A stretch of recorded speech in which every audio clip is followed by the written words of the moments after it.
Happy Sabbath everyone! Sa mundong laging nagmamadali, today is God's gentle reminder to pause, breath, and rest.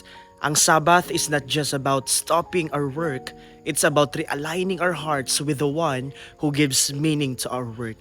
Hindi lang pahinga ng katawan, kundi pahinga ng isip, ng puso at ng kaluluwa.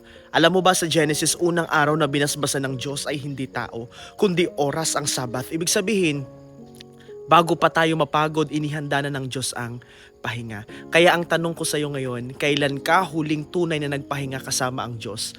Hindi lang mula sa trabaho, kundi mula sa mga alalahanin.